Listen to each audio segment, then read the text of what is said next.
اور ستارے سلام کہتے ہیں۔ اللہ اللہ حضور کے گیسو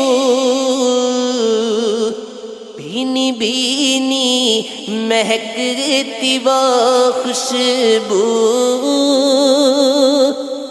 جس سے معمور ہے فضا ہر سو،